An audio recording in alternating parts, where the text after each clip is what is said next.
Glória ao Pai, ao Filho e ao Espírito Santo. Como era no princípio, agora e sempre.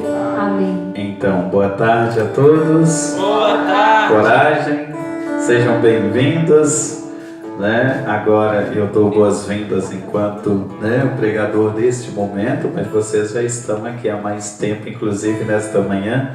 Vocês já ouviram o profeta Abacuque e a Esther, Então, podemos sentar.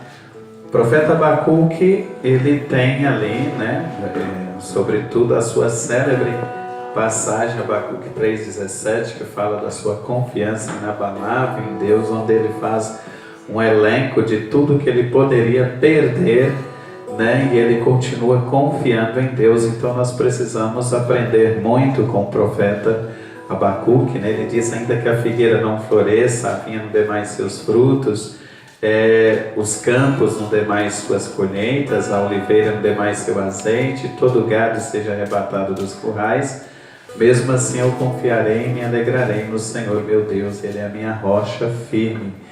Então o profeta está dizendo que ele poderia ser despojado de tudo, mas ele continuaria confiando no Senhor, Então, nessa mesma linha a gente vai ver a confiança de Paulo, a confiança de Maria, a confiança de Pedro, A Virgem Maria, em Lucas 1,38, eu sou a escrava do Senhor, faça-se em mim segundo a sua palavra.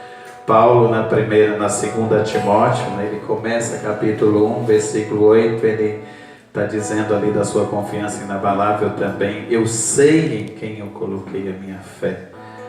Isto é a sua confiança diante do rei, o rei Assuero, e ela vai enfrentá-lo, depois de jejum e oração, ela vai destemidamente na presença do rei e ela é atendida por Deus, O rei se encanta com a sua beleza. A figura de Esther é a figura de Maria, que mesmo estando no palácio real, ela não esqueceu do seu povo que sofria nas periferias, e ela intercedeu em favor deles, e foi agraciada. A Virgem Maria também, mesmo estando assunta ao céu, como o Salmo 44 diz, que ela entra exultante, ela entra jubilosa, no Palácio Real. Mesmo ela estando aí no Palácio Real, ela não esquece dos seus filhos. Estando no Palácio Eterno, diante do Rei Eterno, ela continua a interceder por nós.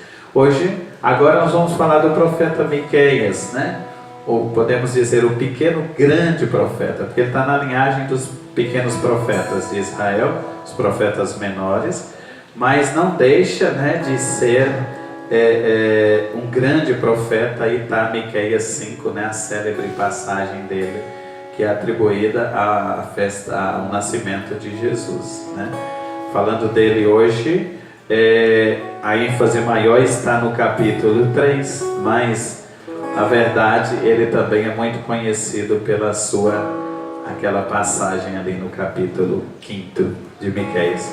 Miqueias é um curto livro, apenas 7 capítulos. Ele está entre os profetas Jonas e Naum, depois de Jonas, antes de Naum. Apenas 7 capítulos, então você pode ler, esse livro do profeta. O profeta Miqueias, ele trabalha com a defesa da família, da casa e da terra, Então é o profeta bravo que defende a moral da família e sobretudo da posse da terra, que ainda hoje, quase 3.000 anos longe do profeta, nós continuamos ainda a sofrer muitas injustiças nesta área, Da família sofre violência, a posse das terras, os pequenos produtores sofrem violência, enfim, e muitas pessoas sem moradia.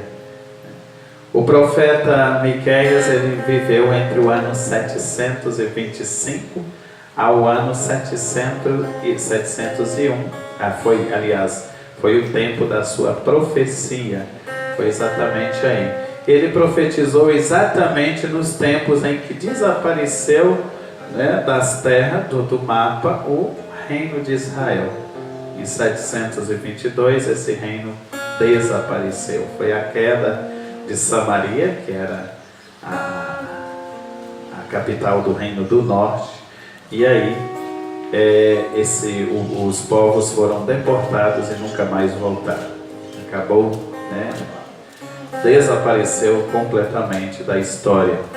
Aí ficou só o Reino do Sul, o Reino de Judá, que é a história que nós conhecemos. A partir daí eles deixam de ser chamados israelitas e passam a ser chamados de judeus, né? Porque os israelitas, propriamente dito, do Reino de Israel não existe mais. Agora só o Reino do Sul, os judeus agora que existem, os descendentes de Judá. Mas o tema do nosso retiro, agindo Deus, né? Quem impedirá?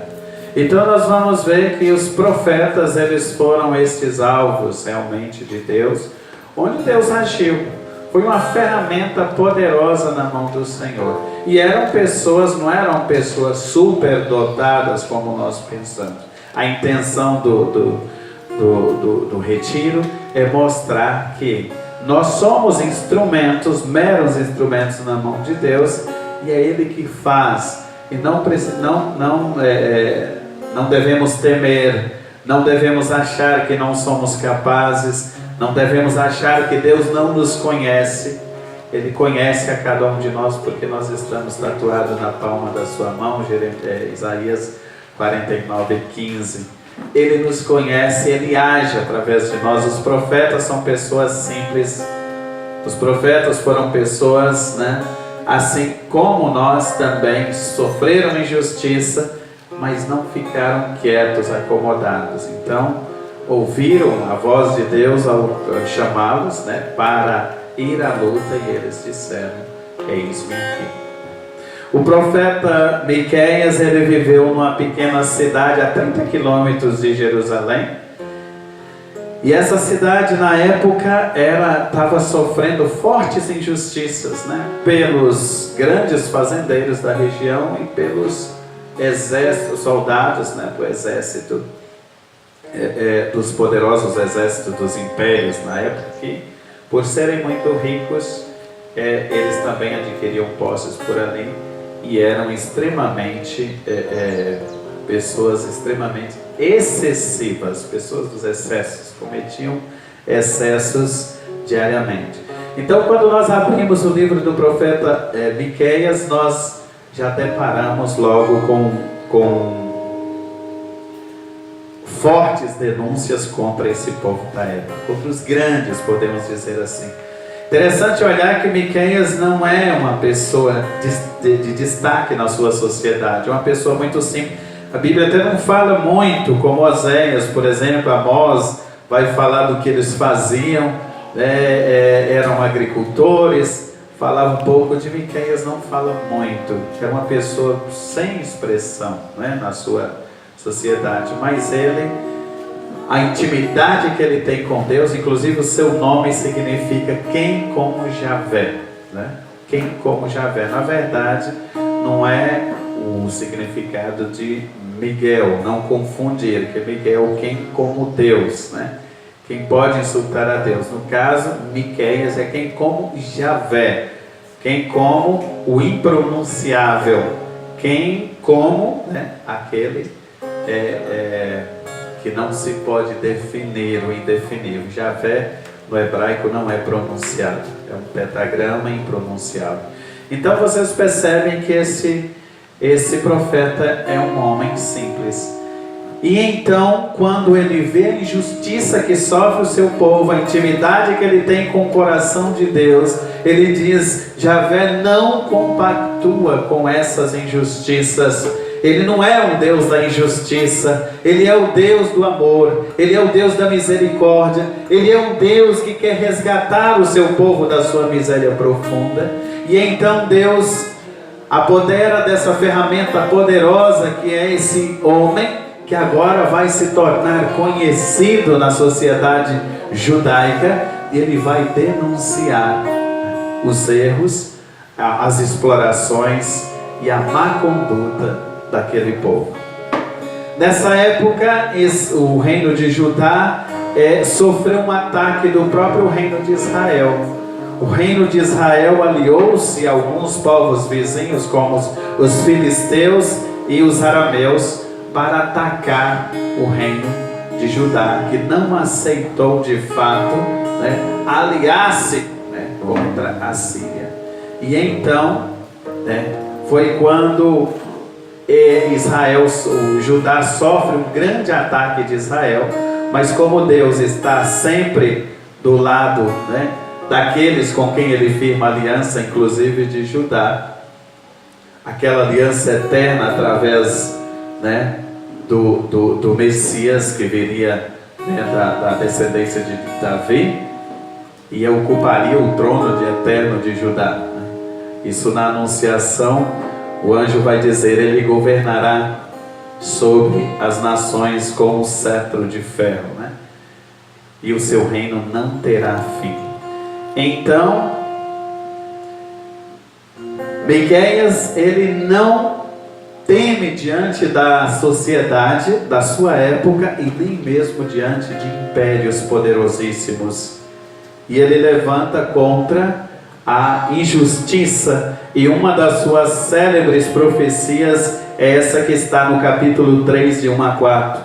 Mas eu digo: escutai-me, chefes de Jacó, príncipe de Israel, não cabe a vós ocupar-vos do direito, vós que odiais o bem e amais o mal. Arrancai a pele do corpo, a carne dos ossos, comeis a carne de meu povo, e lhes arrancais a pele, quebrais os seus ossos, e o cortais como carne para a panela ou caldeirão. Então a gente vê aqui as palavras bravas do profeta contra os fazendeiros e até mesmo o império que ameaçava o seu povo, a escravização, a exploração do seu povo. E o profeta não fica calado. Olhando hoje para a nossa realidade, nós vimos aí ainda muitos conflitos sobre posses de terra. São pessoas assassinadas com frequência, né, pela posse das suas terras. As famílias cada vez mais banalizadas e sofrendo grandes riscos, grandes perigos que ameaçam a família tradicional. Casas, quantas pessoas, né, olhando para as grandes cidades faveladas, e sobretudo quando chega esse ciclo chuvoso que nós estamos passando, sobretudo mais difícil, mais penoso fica a vida dessas pessoas. 3.000 anos depois, podemos dizer quase 3.000 anos, né, por causa de 200 e poucos anos, podemos dizer 3.000 anos, as mesmas injustiças que o profeta grita lá no seu tempo, hoje são as injustiças que clamam, que bradam os céus também na nossa sociedade. O problema é que hoje nós não temos profetas tão corajosos como o profeta Miqueias.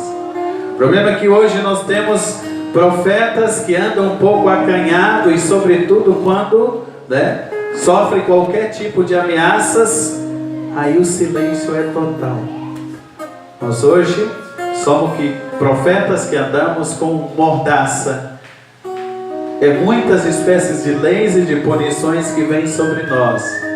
Mas o Senhor, nessa tarde, quer suscitar do nosso meio profetas corajosos.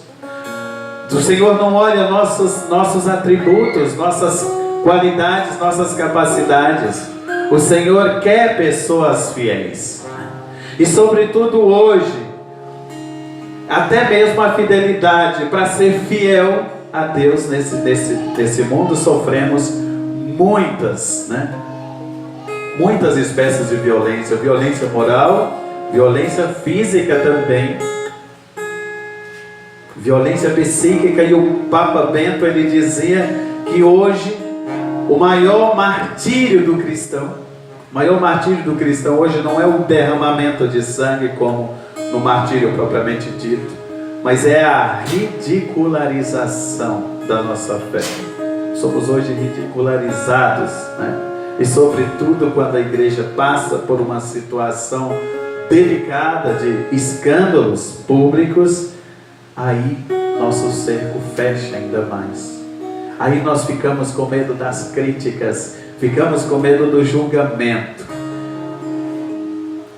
ficamos com medo de enfrentar. Parece que nós esquecemos o que é o Evangelho para nós. Parece que nós esquecemos o que é a palavra de Deus. Nesses 2000 anos, a igreja nunca cessou de sofrer conflitos internos e perseguições internas e externas. A igreja nesses 2000 anos, ela sempre andou abalada por conflitos e perseguições. Ora de fora para dentro, ora de dentro para fora, mas a igreja nunca cessou. Jesus sabe que o escândalo é inevitável e por isso ele diz, né?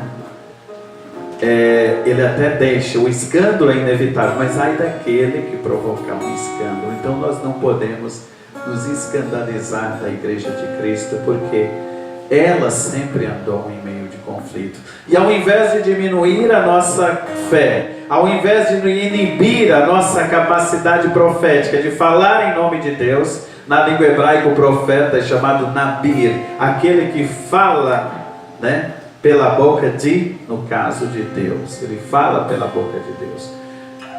Nós não podemos ter medo, porque na verdade o próprio Jesus, se ele falava, eram grandes escândalos. Se ele ficasse calado, era escandalizado também.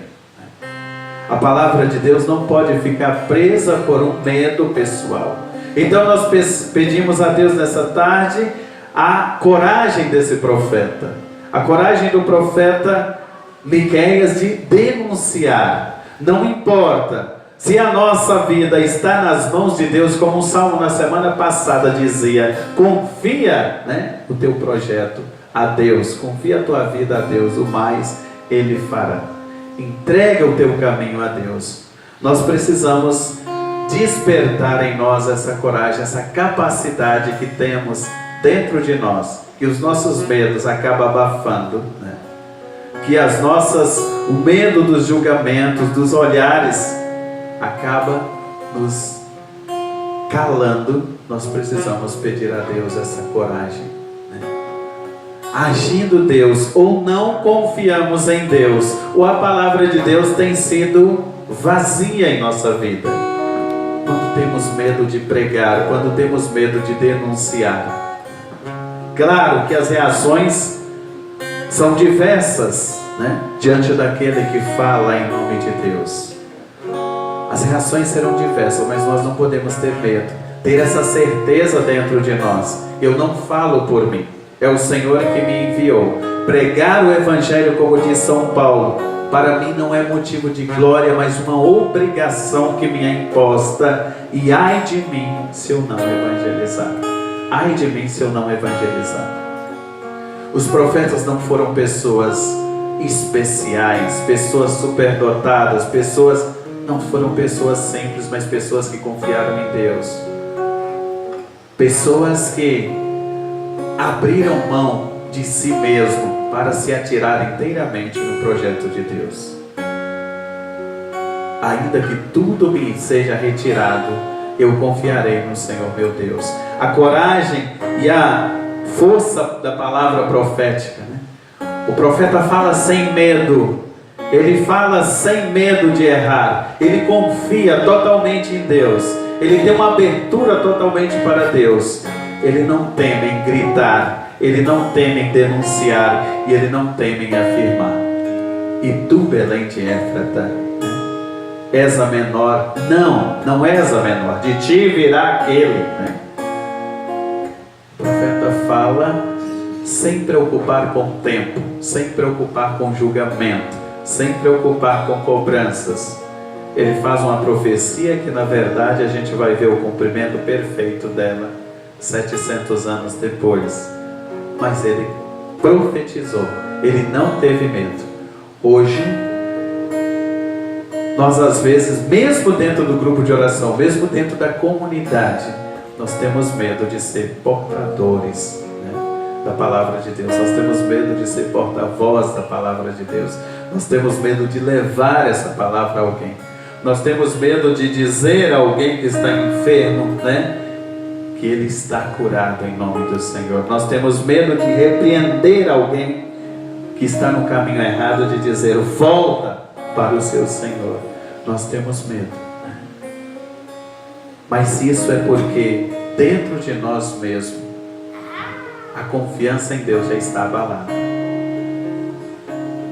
Nós não temos uma coragem profética, e sobretudo contra os nossos próprios instintos.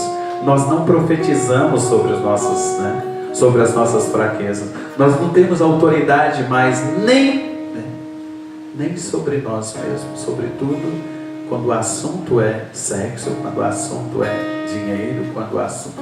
Aí você vê, uma queda quase que geral de todos, Quando o assunto são essas coisas voltadas a nós, a gente já não tem persistência, a gente já não tem mais uma força para continuar lutando. Às vezes estamos no fundo do poço, recebemos conselhos, recebemos palavras de profecia sobre nós, mas nós não temos coragem.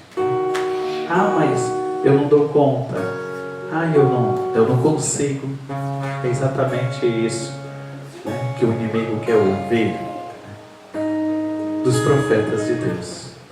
Um fracasso total. Eu não dou conta, eu não consigo. Mas o profeta não entrega os seus pontos. O profeta não curva diante das suas fraquezas nem das ameaças do mundo. O profeta verdadeiro, ele age em nome do Senhor. Ele avança. E nessa tarde o Senhor nos convida exatamente a agirmos como verdadeiros profetas.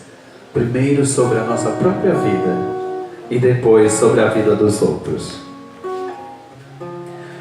No final dos tempos, diz o profeta, estará firme o monte da casa do Senhor, no topo dos montes, exaltado sobre as montanhas. Para ele se dirigirão as nações, caminharão povos numerosos e dirão: vinde, subamos ao monte do Senhor, à casa do Deus de Jacó. Ele nos instruirá em seus caminhos e andaremos por suas sendas, porque de Sião sairá a lei. Mesmo nos tempos mais difíceis, Israel, Judá sitiada pela Síria, um império poderoso da sua época, a quem ele mesmo tinha feito aliança, e agora com grandes tributos sobre esse povo, e o profeta ergue a voz, chamando as pessoas a irem nesse monte do Senhor. Para nós hoje cristãos, o monte do Senhor é o próprio altar, onde nós encontramos com Jesus Eucarístico, que é a força, que é o vigor da nossa vida, que é o vigor da nossa alma.